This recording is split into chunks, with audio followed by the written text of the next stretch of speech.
Okay, game number 2 in the series. This game is called Bone Soiree. Okay, so basically what we came up with is you got 6 non-white balls, range balls would be perfect, and a single ball. So what we're doing here for coaches, so games are all about clarity of feedback, right? It's only interesting to make decisions or to do the next action when you know where you stand within the game. So always some lightweight feedback like this, they say, well, I'm on shot number 3 or I'm on shot number 4. I clearly know where I stand. Okay, so without further ado, here's what we got. 6 balls, 6 non-white balls, and a white ball. So I'm gonna roll the bones. I'm gonna seek the oracle. Oh my goodness, ball number 1. So we talk about in good gameplay a little bit of randomness, a little bit of chance. That adds complexity to the game. That's a concept called emergence. Now, as a side note, if we want to get into game design stuff, there'll be a later section where we can refer you out to some of that. But for now, let's stick to the principles of this game. So I look at how my bones came out, and it looks like, Mike, that I've got,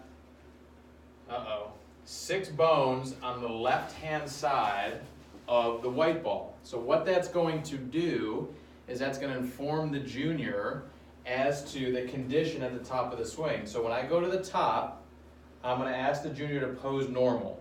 Now this isn't scientific, but basically imagine shades of across the line, or what do you want to call this, Mike? Flattening the shafts, right, or laid off, and then they have to respond to the amount. So if there was 3 balls on the right and 3 on the left, that nets out to nothing. Lucky you. You just get to go normal and then hit it. Coaches define a target window that's appropriate for your age. I think, Mike, what should we say, 20 yards for me?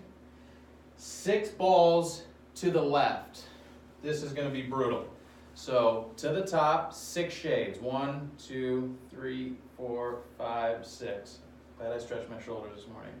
6 shades. So now I have to confirm with everybody that that's the position I need to go to, and then I got to hit a shot. So I'll demonstrate it. All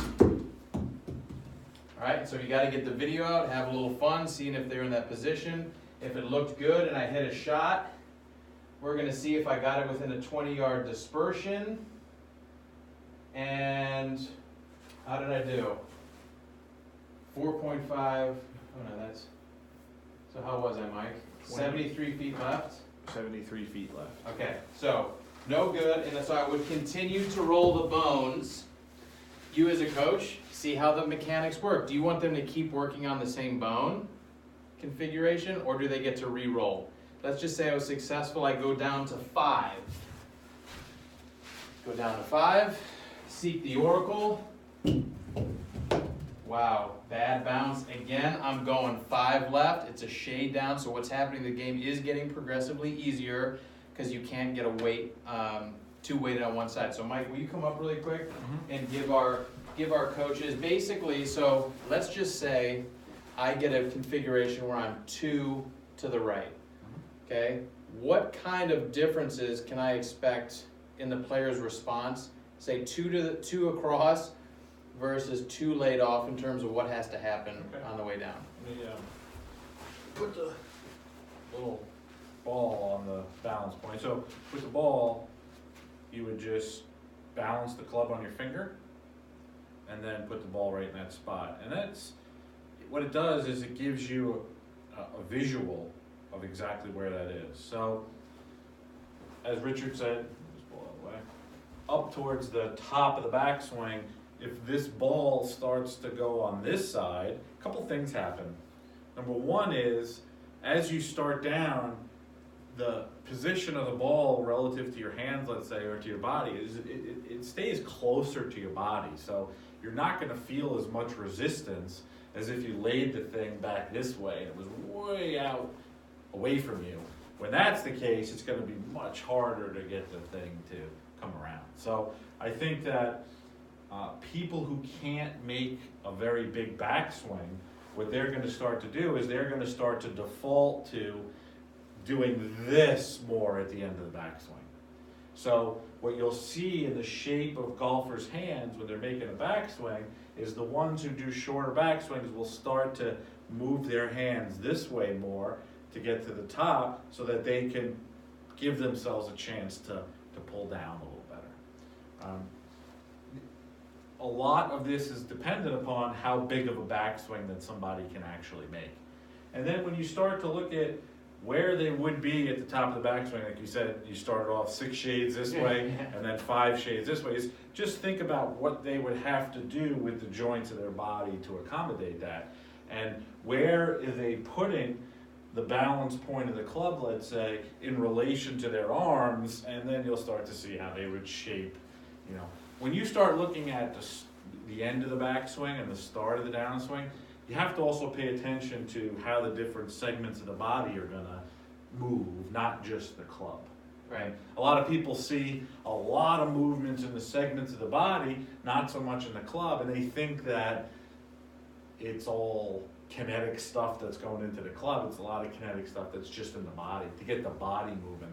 Remembering that more than 3/4 of all the motion you create is just moving yourself and not the club. Right.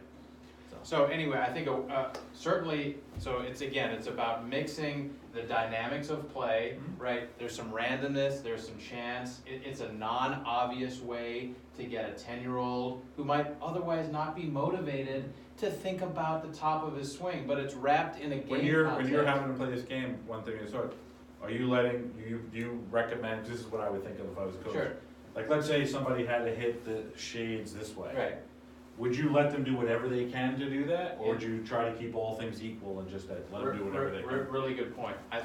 Really good question. I think there's, like they talk about, sort of a window of acceptability, right? So the sort of science of feedback, probably there's a bandwidth, right? Where you'd say, look, if it's way out of the norm, I probably need to have a little coaching intervention. If I feel, which is sort of a qualitative sort of gut feeling, that, you know what, I'm gonna let them just untangle that mess for themselves, that's kind of a gut call. I think it also speaks to where is your relationship with the player, right? How invasive do I want my coaching to be? You don't know me yet, it might be the first time. Hey, it probably just feels good to you to have a coach that says, hey man, we're just playing through some stuff today.